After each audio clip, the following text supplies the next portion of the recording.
Maayong gabi sa tanan ug sa tanan nga maabot niini nga live coverage or live stream sa padayon natong pagtuon sa pulong sa Ginoo, kung saan sa gabing ito ay atong pagatun-an ang 2 Timothy chapter 3 verses 10 to 14. Ang gititle ko niini nga pagtulon ay ang padayon sa pagtuo sa Ginoo taliwala sa mga kalisdanan. Subo nga pamalandungon dahil nung Martes, Tuesday, sa atong live coverage ay kaduha gyud nawala ang signal sa atong internet. Unang sa ikaduha, maayon lang gani kay usa ka verse na lang tong naabutan kita og pagkawala sa signal o patapos na dayon.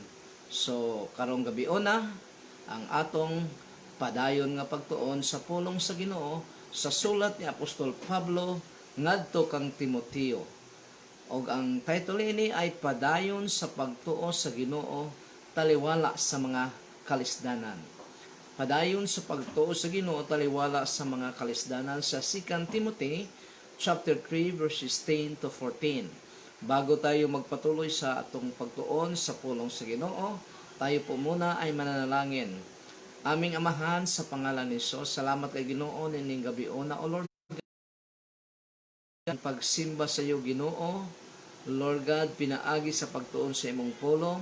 Tabangi kami, O Lord God, buksan mo po, Ginoo, ang among mga salabutan, O Lord God, o among spiritual mind, O Lord God, that we can grasp, Panginoon, or among masabtan, O Lord God, ang imong written word, Panginoon. Sa tanan nga nagatanaw ni ining video, O Lord God, ay tagaay sila og receptive heart, Panginoon, ang aduna gayud sila Ginoo kadasig, O Lord God, in learning your words, O Lord God, para may apply nila or namo Ginoo sa among tagsa-tagsa ka kinabuhi or pagkatao. Salamat kayo, Amahan, naway sa gabing ito ikaw ay mahimaya, O Lord God, sa pangalan ni Jesus. Amen. Amen and amen. Padayon sa pagtuo sa Ginoong Diyos o Ginoong Jesucristo taliwala sa mga kalisdanan. Sa 2 Timothy chapter 3 verses 10 to 14,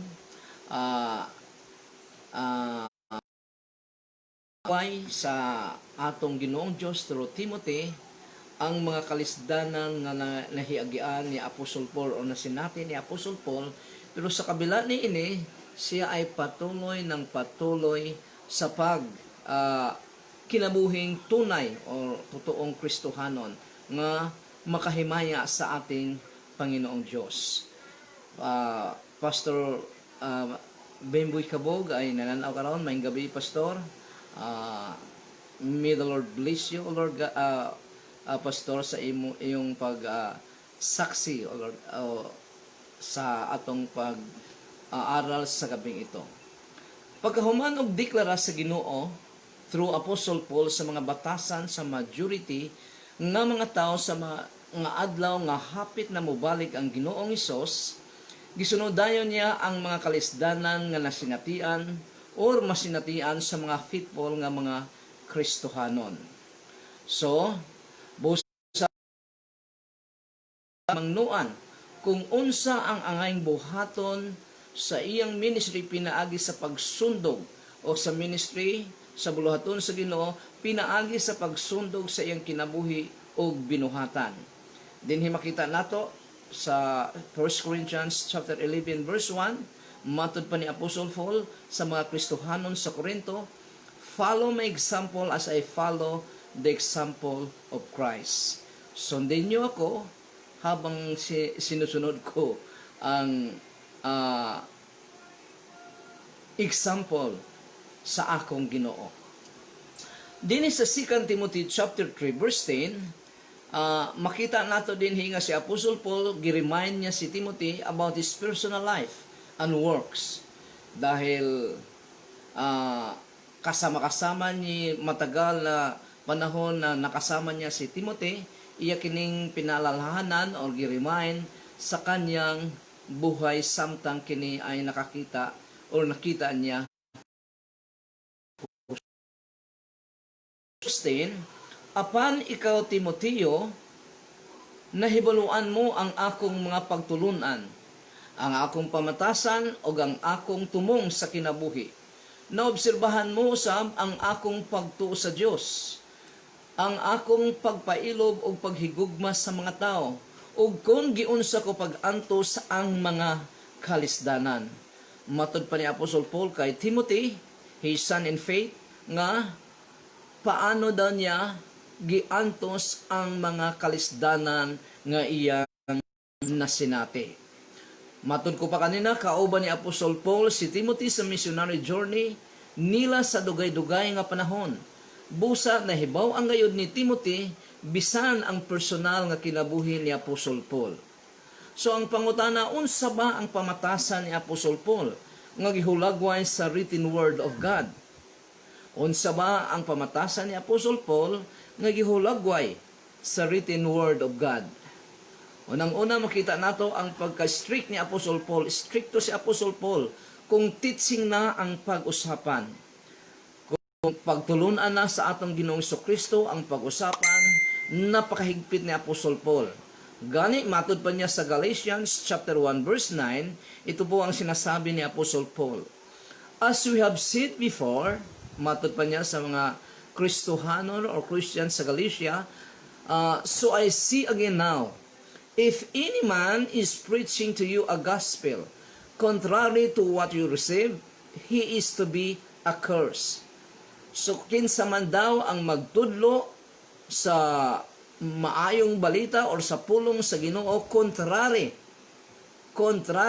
sa ilang nadawat na, sila ay ma-curse. Unsa man ning binisaya sa curse? Basta ma-curse sila or pagasilutan sila sa atong Ginoong Dios. Kung ang actions o sa katao kontrary sa iyang ginatudlo, kung si Apostle Paul ang iyang makatubang, makatilaw gayud og rebuke kining tawhana. Matod pa sa ni Apostle Paul sa Galatians chapter 2 verses 11 to 14, samtang magkasama sila ni Apostle Peter, matod pa din ni sa verse 11, unya sa dihang dito si Pedro sa Antioquia, gibadlong ko siya tungod kay sayop ang iyang gibuhat.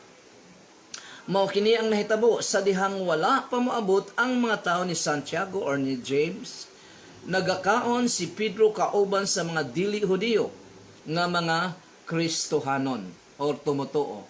Apan pag-abot sa mga tao ni Santiago or James, mibulag siya og dili na siya mukaon uban sa mga dili Hudiyo. Kay nahadlok siya nga basin badlungon siya sa Hudiyo nga mga tumutuo nga nagaingon nga ang tanan nga nagatuo kang Kristo kinahanglan musunod sa kasuguan ni Moses. Verse 13, o ay Job, ang electric fan murag init galing. Verse 13, lakip ang uban nga mga Hudiyo nga mga tumutuo didto sa Antioquia, misunod usab kang Pedro, bisan nasayra nila nga dili dawtan ang mukaon dili Hudiyo. Bisan gani si Barnabas nadala usab sa ilang pagpakaaron ingnon. Sa dihang nakita ko nga wala sila mosunod sa kamatuoran nga gitudlo sa maayong balita, gisultihan ko si Pedro atubangan sa tanan. Miingon ako kaniya, nganong gibuhat mo kadto? Samara nga ginapugos mo ang mga dili Hudiyo sa pagsunod sa mga kasuguan sa mga Hudiyo. Ikaw gani mismo nga Hudiyo, wala man musunod sa mga kasuguan sa mga Hudiyo, kundili nagakinabuhi ingon nga usa ka dili Hudiyo. Nganong giingon man kini ni Apostle Paul dinhi, nganong gi-rebuke man niya si Apostol Pedro sa ingon niini tungod kay nabago ang iyang aksyon nung miabot na ang mga Kristohanon nga mga Hudiyo nga sa pundok ni Santiago, o makita nato din nga doon na magod sila'y kautosan sa mga Hudiyo nga ang mga Hudiyo dili pwedeng makihalubilo sa mga dili Hudiyo. So ang pagpangaon kasama sa mga Hudiyo sa mga dili Hudiyo ni Apostol Paul ay sukuhi or against kini sa balaod sa mga Hudiyo. Munang pagpakaabot sa mga tao ni Apostol James, dali-daling misibat si Apostol Peter kauban diha sa mga fellowship sa mga Gentiles. So munang diretso na gi-rebuke ni Apostol Paul si Apostol Peter sa iyang gibuhat. Ang tumong sa kinabuhi ni Apostol Paul ay kining gideklara sa Philippians chapter 3 verses 7 to 11. Makita lang to din kung unsa ang desire, kung unsa ang priority ni Apostol Paul sa Philippians chapter 3 verses 7 to 11. But whatever things were gained to me, those things I have counted as loss for the sake of Christ. So matod pa niya, unsa man ang na-achieve ko sa akong kinabuhi samtang dili pa ako Kristohanon, nung mahimo akong Kristohanon ngayon karon, kanang mga butanga nga akong na-achieve nga gipanghinambog ko kaniadto ay wala na parang basura na kana o dili na kana importante sa ako. Verse 8, more than that, I count all things to be lost in view of the surpassing value of knowing Christ Jesus my Lord, for whom I have suffered the loss. So makita nato din nga ang gusto lang gid ang focus ni Apostol Paul sa iyang kinabuhi ay mas lalong mailapan niya ang atong Ginoong Hesukristo.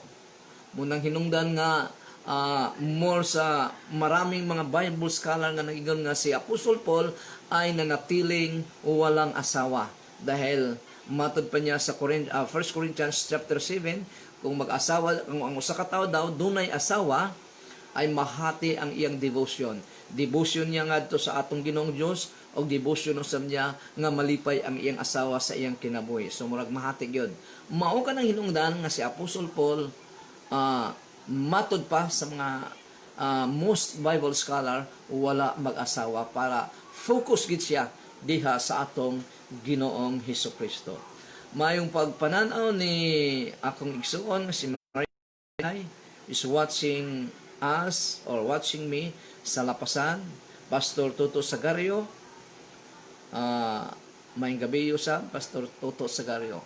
Verse 8, more than that, I count all things to be lost in view of the surpassing value of knowing Christ Jesus my Lord, for whom I have suffered the loss of all. Count them but rubbish, so that I may gain Christ. So ang iyang nga-achieve, samtang dili pa siya Kristohanon, parang ang tanaw niya nini ay basura na kumpara sa pag-ilan itong Ginoong Hesukristo. Verse 9, and may be found in Him, not having a righteousness of my own derived from the law, but that which is through faith in Christ, the righteousness which comes from God. So ang iyang pagkamatarong ni kanyang sariling sikap sa pagsunod sa balaod kung dili pinaagi sa pagtuon niya sa atong Ginoong Hesukristo o dahil mituo siya sa atong Ginoong Hesukristo, ang balaod sa atong Ginoong Dios nasunod niya o ginasunod niya dahil mituo siya sa atong Ginoong Hesukristo.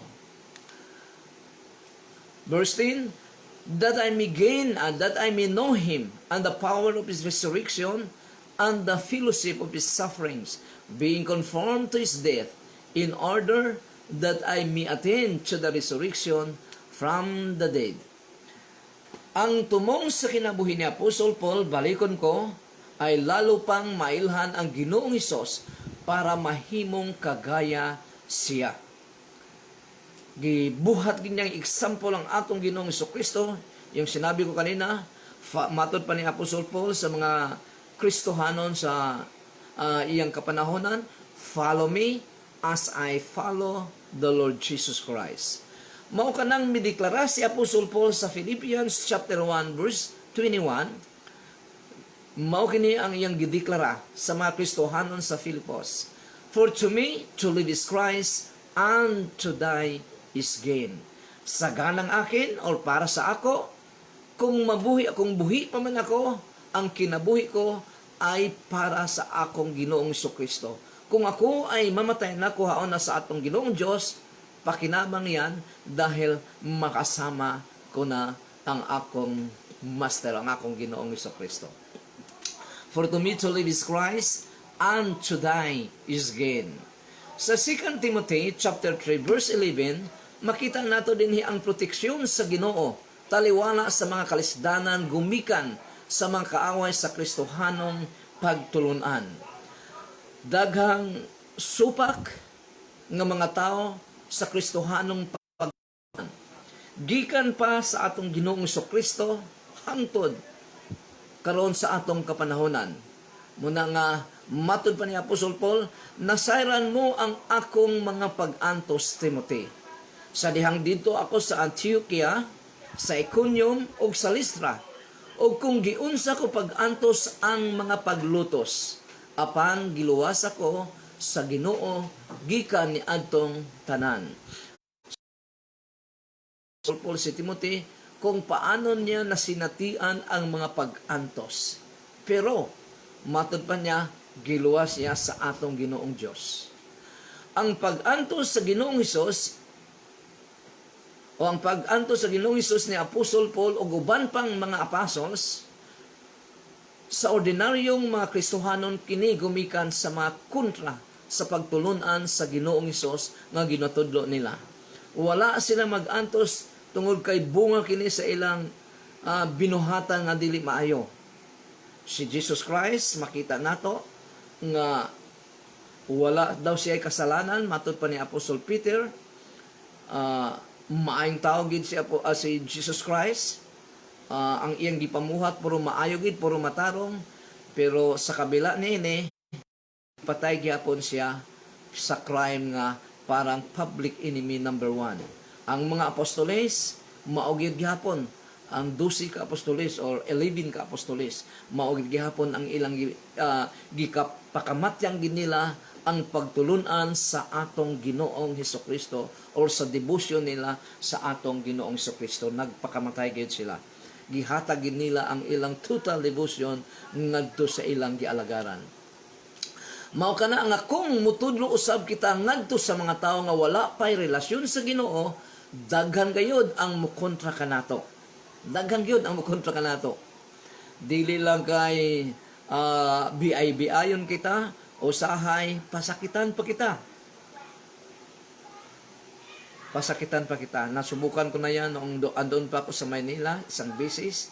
Nung mag-preach ako doon sa bus, medyo na merong ging nagkuhan sa ako, parang oneness to siya. So sa Matthew chapter 10 verses 24 to 25, matod pa din, disciple is not above his teacher. Matod pa sa atong Ginoong Hesukristo. Ang usa ka disciple, ang usa ka tinunaan, dili daw makalabaw sa iyang magtutudlo, nor a slave above his master. It is enough for the disciple that he become like his teacher, and the slave like his master. If they have called the head of the house Beelzebul, how much more will they malign the members of his household? But do not fear those who kill the body, but are unable to kill the soul. But rather fear him who is able to destroy both soul and body in hell. So matod pa sa atong Ginoong Hesukristo, ayaw kahadlok sa mga tao or sa taong pwedeng mupatay sa lawas lamang, pero dili makapatay sa iyang kalag, sa kalag. Ang kahadlukan mo, ang pwedeng mupatay sa lawas o ganon din sa kalag, ngadto sa kalayo sa impyerno. Second death. So mula na ang kahadlukan. Dahil ang gipakita din sa atong Ginoong Hesukristo, ang pinakaimportante, ang atong kalag nga dunay duha ka destinasyon. Kung ang usa ka tawo wala mo submitar, wala mo submit, wala mo ubi, lunan sa atong Ginoong Hesukristo sa iyang kabubuton, siguradong maadto gid siya sa hell. Pero kung ang usa ka tawo submissive, nagasunod sa atong Ginoong Hesukristo, pinaagi sa tabang sa Espiritu Santo, sigurado gid siyang maadto sa lugar nga giandam sa atong Ginoong Hesukristo sa puloy-anan sa iyang amahan. So, tanaw na to karon ang mga paglutos ni Apostol Paul o ang paglutos kay Apostol Paul dito sa Antioch. Nga matod pa niya nga grabe nga kasinatian kini. Acts chapter 4 to 45. Matod pa niya din sa pagkasunod adlaw nga ipapahulay, halos ang tanang mga tao sa Antioch nagtigom dito sa simbahan sa mga Hudyo aron maminaw sa pulong sa Ginoo. Pagkakita sa kadagkuan sa mga Hudyo sa daghang mga tao nga nanambong, nasinagayod sila ug gisaway nila ang mga gipanulti ni Pablo o gipakaulawan pa nila siya. Verse 50, apan gisulsulan sa mga Hudyo ang mga pangulo sa syudad. Apil na ang mga reliyoso ug inilang mga babay nga mubato kang Pablo. Busa gilutos nila si Pablo ug si Barnabas o gipapahawa nila ni adtong dapita. Ang paglutos ni Apostol Paul dito sa Iconium, tanaw nato sa Acts chapter 14 verses 1 to 2 o verses 5 to 7. Mao ni ang hulagway sa nasinatian ni Apostol Paul physically. Ang nahitabo dito sa Iconium pareha usab sa nahitabo dito sa Antioquia. Miadto si Pablo ug si Barnabas sa simbahan sa mga Hudyo. Ug tungod sa ilang pagwali, daghang mga Hudyo ug mga dili Hudyo ang mituo. So both Gentiles and Jews ay mituo sa wali ni Apostol Paul o nagkaroon sila siguro sa pagtuo sa atong Ginoong Kristo. O nagkaroon nga sila. Mituo kang Hesus. Verse 2, apan ang mga Hudyo nga wala mo tuo, misulsul sa mga dili Hudyo aron kontrahon ang mga tumutuo o Kristohanon. Verse 5, may mga Hudyo o mga dili Hudyo kauban ang ilang mga pangulo nga nagplano nga pasakitan og batuhon ang mga apostoles. Verse 6, apan pagkahibalos sa mga apostoles sa maong plano, nangagiw sila ngadto sa Listra ug sa Derbe, mga syudad nga sakop sa Lycaonia ug sa palibot nga mga dapit. Verse 7, og giwali nila dito ang maayong balita. So, bisag asa nga lugar, naagid ang paglutos kung pagtulunan sa atong Ginoong Kristo ang imong ginatudlo.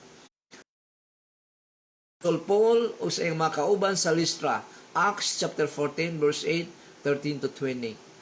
Matod pa din ng Acts chapter 14 verse 8. Sa Listra may usa ka taong bakol, sukad pa sa iyang pagkabata. So bakol ni siya masakiton o bakol. Sukad pa daw sa iyang pagkabata. Verse 13. Ang templo sa ilang Diyos nga si Zeus doon sa syudad. Busa ang pare ni Zeus nagdala og turo nga mga baka nga may kulintas nga bulak dito sa pultahan sa syudad. Gusto niya og sa mga tao nga maghalad ngadto sa mga apostoles nganong halaran man sila ni Apostol Paul kay napagaling nila atong gibasa sa verse 8. Munang ang ilang pagtan-aw ni Apostol Paul ni Barnabas mga Diyos. Verse 14, pagkahibalo ni Barnabas ug ni Pablo sa ilang gibuhat, gigisi nila ang ilang bisti ug midagan sila sa taliwala sa mga tao ug misinggit. Mga higala, nganong maghalad kamo kanamo? Kami mga tao lamang nga sama kaninyo. Giwali namo kaninyo ang maayong balita, aron biyaan na ninyo kining mga butang nga walay pulos ug muduol sa Dios nga buhi. Siya mao ang naghimo sa langit, sa yuta, sa dagat ug sa tanang mga butang nga anaa kanila. Apan bisan pa mao kini ang gisulti sa mga apostoles, naglisod gayud sila sa pagpugong sa mga tao nga magpatay og mga baka aron ihalad kanila. Verse 19, may miabot nga mga Hudyo gikan sa Antioquia nga sakop sa Pisidia og ang uban kani gikan sa Iconium. Gidani nila ang mga tao nga mudapig kanila. Gitabangan nila sa pagbato si Pablo ug giguyod pagawas sa lungsod tungod kay sa ilang hunahuna patay na siya. Apan samtang gilibutan siya sa mga tumutuo or Kristohanon, mibangon siya o mibalik dito sa lungsod pagkaugma miadto sila duha ni Barnabas sa Derbe. So makita nato din nga gisimba ang Ginoong Hesus sa pipila ka mga tao tungod sa pagpanudlo ang maong pagsimba kay Diyos man siya nga nagpakatao. Gisimba si Apostol Peter ni Cornelio tungod sa pagpakuha kaniya sa Ginoo, pero wala kini niya dawata ang pagsimba. Matod pa sa Acts chapter 10 verses 25 to 26, sa pag-abot ni Pedro, gisugat siya ni Cornelio og miluhod sa pagsimba kaniya. Apan gipatindog siya ni Pedro og giingnan, ayaw ka na buhata, tao lamang. Sa pagkahuman og pakita sa anghel kang apostol John sa hulagway, sa panghitabo sa umaabot nga panahon, gisimba niya ang anghel, pero wala dawata sa anghel ang maong pagsimba, kay sulugoon lang daw siya sa atong Ginoong Diyos. Matod pa sa pinadala chapter 22 verses 8 to 9. Matod pa ni Apostol John, ako si Juan ang nakadungog ug nakakita gayod ni ining mga butanga nga akong gipangsulat dinhi. Human ko kini makita ug madungog, miluhod ako sa pagsimba sa anghel nga nagpakita kanako ni ining mga butanga. Apan mingon siya kanako, ayaw pagsimba kanako, alagad usab ako sa Dios nga sama kanimo og sa mga isig ka propeta og sa tanan nga nagatuman sa mga ginaingon dinhi niini nga libro. Ang Diyos lang ang angay nimong simbahon. Dili ko tublang sa istorya ang mga pagluto sa unang mga Kristohanon sa 1st century AD, kung dili patyon yun physically. Maayo na lang kay milagroso ang Ginoo o gibanhaon niya si Apostol Paul gikan sa kamatayon. Muna nga nganong gibaton man si Apostol Paul dahil gusto siyang simbahon sa mga tao dahil sa milagro nga nakita nila, pero giigna nila ang mga tao nga dili siya ang simbahon dahil tao lamang sila. Busa gipangbato sila, gibato siya sa mga tao ug abig patay na. Iyon na nga na atong makita dinhi nga ang sa New Testament nga midawat lamang sa pagsimba ang atong Ginoong Kristo lamang, dahil siya ay Diyos man nga nagkatawang tao. Maliban niya na mga apostolis nga gustong simbahon bisan gani ang anghel, dahil ang pagsimba daw ay angay lamang ngadto sa atong Ginoong Dios.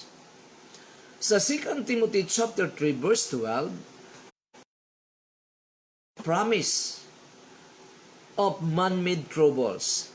Dunay promise dinhi ang atong Ginoong Dios sa matag Kristohanon kung siya ay magmatinud-anon sa atong Ginoong Dios. Magmatinud-anon sa iyang pagkinabuhi bilang Kristohanon o magpamuhat sa buluhaton sa atong Ginoong Dios. Dunay saad dinhi ang atong Ginoong Dios. Matod pa sa 2 Timothy chapter 3 verse 12, mao ni nga saad. Ang tinuod, ang tanan nga gustong magkinabuhi nga Diyos nun, isip sumusunod ni Kristo Hesus, mga paglutos. Sumunang saad nga walay gustong muklim niya nga saad. Dahil kana nga saad ay promise nga lutuson gayod, magkaroon ng man-made problem ang usa ka siya ay matinud-anon sa atong Ginoong Hesukristo. Mao kini ang promise sa Ginoo kanatong mga Kristohanon nga walay gustong muklim niini. Kini nga promise sa mga pag-antos is exclusively ngadto lamang sa mga Kristohanong magkinabuhing Dios nun tungod kay tagasunod sila sa Ginoong Hesus.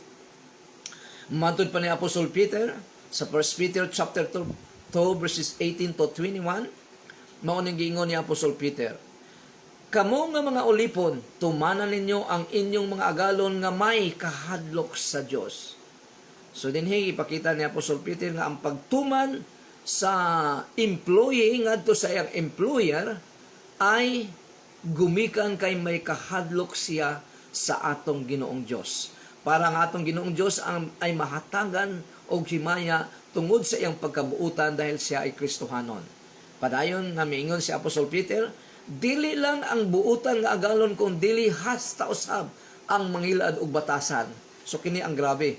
Dahil kung ang imong employer ay mangilad ang batasan, matud pa sa atong Ginoong Dios through Apostle Peter, kinahanglan nga masinugtanon ka sa iya.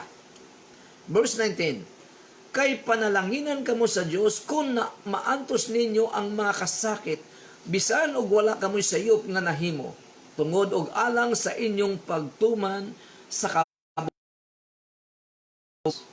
So, balikon ko, verse 19 ng 1 Peter, kay panalanginan kamo sa Dios kung maantos ninyo ang mga kasakit, bisan og wala kamoy sayop nga nahimo, tungod og alang sa inyong pagtuman sa kabubuton sa Dios. Tungod kay ikaw ay Kristohanon, ipakita mo gyud nga buutan ka nga tao, matud pa ni Apostol Peter. Verse 20, unsa may dungog nga inyong mag-angkon kung mag-antos kamo sa silot sa inyong sala. Apan kung mag-antos kamo tungod sa paghimo og maayo, kaluy-an kamo sa Dios. Ang pag-antos ni Kristo alang kanato mao ang panig-ingnan nga angay natong sundon. Ang kinabuhi nga sa mga pag-antos ni Jesus Christ, mao kini ang panag-ingnan, mao kini ang example nga pagasundo nato. Kung paano nag-antos ang atong Ginoong Jesucristo hangtod dito sa krus ng Kalbaryo, tanang mga Kristohanon, mao daw ning example nga ilang awaton, nga atong awaton. O mao kini ang katuyuan kung nganong gitawag kita aron masunod ta ang kinabuhi ni Kristo. Sumao na, ang Kristohanong kinabuhi dili nakahiga sa mga rosas.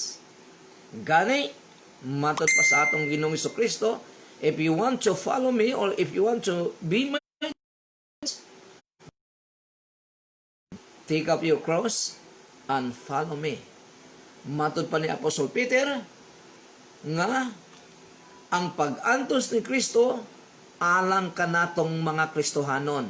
Mao kini ang panag-ingnan nga angay natong sundon, o mao kini ang katuyuan kung nganong masunod ta ang kinabuhi ni Kristo. Nganong nahimo kang Kristohanon para sundon mo ang mga pag-antos sa atong Ginoong Hesukristo. Muning promise muning kuan nga walay taong gustong mag-antos, dahil ang gusto talaga gyud sa usa ka tawo ay ang comfortable nga kinabuhi. Kaso lang kung paano si Jesus Christ comfortable siya sa original niya nga katayuan sa langit, nagpakatao siya o giantos niya from sa iyang pagkatao hangtod sa 33 years old, nag-antos siya para kanimo ug kanako. So, dili kita makasibat sa mga pag-antos dahil kini ay tatak Kristohano na ni. Mao kining hinungdan nga gideklara ni James or Apostle James ang mahitungod sa mga trial sa atong pagtuo. James chapter 1 verses 2 to 4 or Santiago. Pero James chapter 1 verses 2 to 4 mao ning gingon. Consider it pure joy. So i-consider na nato nga pure yun nga kalipay, pure joy, my brothers, whenever you face trials of many kinds. Verse 3, because you know that the testing of your faith develop perseverance. So kinsay giignan din ni Santiago, ang mga Kristohanon lamang. Nga naman, brothers, dahil ang dili Kristohanon walay pagtuo sa atong Ginoong Hesukristo. Ang tinuod nga Kristo, ang dili tinuod nga Kristohanon walay pagtuo sa atong Ginoong Hesukristo. Kadto lamang ang tinuod nga Kristohanon ang may pagtuo sa atong Ginoong Hesukristo. Og matod pa niya din sa verse 3, because you know that the testing of your faith develop perseverance. So kung Wala mutuo ang usa ka tawo sa atong Ginoong Hesukristo, tuo lang wala gi insaktong pagtuo. Paano tistingon ay siya nga wala masay pagtuo? So ang mga tawo nga dili Kristohanon, ang mga ay pagtuo sa atong Ginoong Hesukristo, pag makasinantay silang mga problema nga mga trouble sa ilang kinabuhi, kini dili pagsubok sa ilang pagtuo kay wala man sila pagtuo, kung dili kini ay kalamidad sa ilang kinabuhi dahil dili sila mga Kristohanon. Verse 4, perseverance must finish its work so that you may be mature and complete, not lacking anything. So mao gina mga igsoon. So sa 2 Timothy chapter 3 verse 12 gipakita dito ang usa ka promise nga kung saan ang usa ka Kristohanon dunagay mga kalisdanan, labi na gyud sa kalisdanan sa mga tao sa kontra sa pagtulunan sa Kristohanon.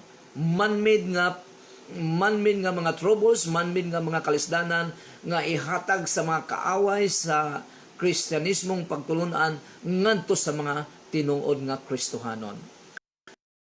Timothy chapter 3 verse 13, makita nato dinhi ang plight of the ungodly. Kung asa ba paingon ang mga tao nga wala mutuo, wala musubmitar sa lordship sa atong Ginoong Hesukristo.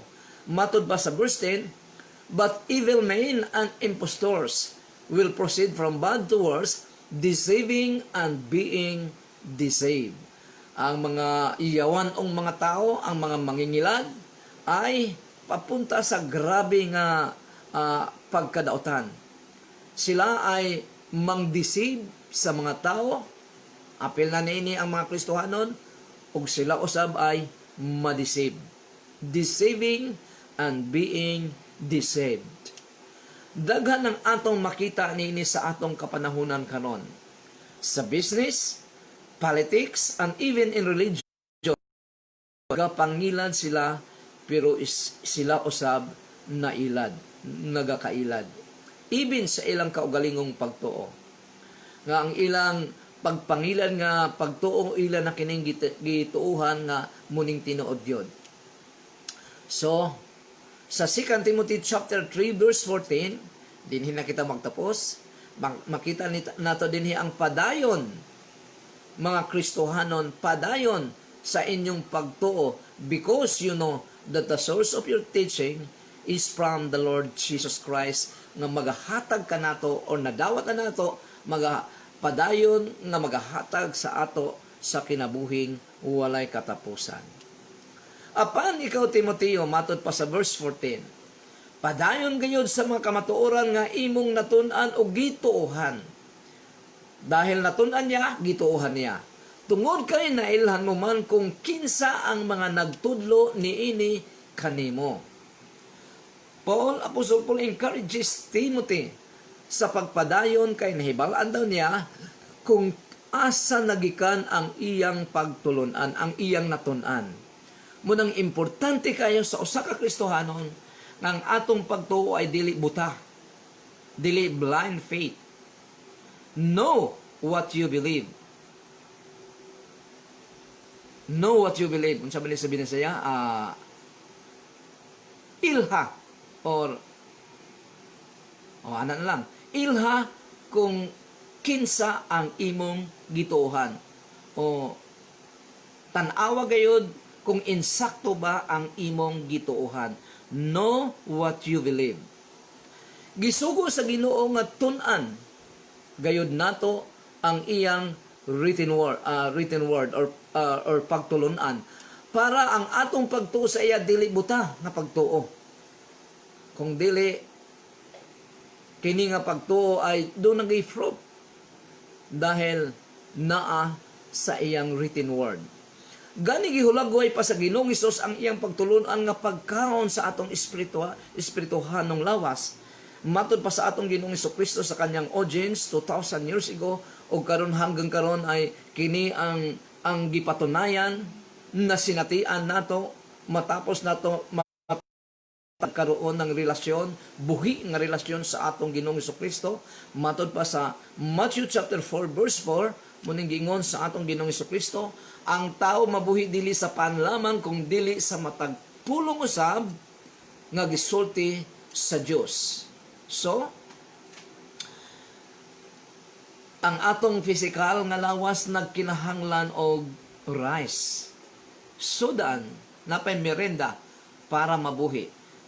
Kadalasan, dili lang kay katulurat ang mukhaon sa usa ka adlaw, pamahaw, paniudto, paniyapon, na panay snacks. Dahil gusto nato nga himsog ang atong lawas na vitamins, na insaktong exercise, para healthy ang atong lawas. Matud pa sa atong Ginoong Kristo, dili lamang ka na mao ang buhaton nimo sa imong lawas, sa imong kinabuhi. Kung dili, pakan ang usab, pa-exercise usab, taga-ig vitamins ang imong kalag. Balikon ko, ang tao mabuhi dili sa panlamang kung dili sa matagpulong usab nga gisulti sa Ginoong Dios. Muna nga, kung ikaw, kung ang usa ka tawo, kung ako, kung dili ko mukaon sulod sa 2 ka bulan, ambot lang kung mabuhi pa ba ko. Buhi pero niwang kaayo.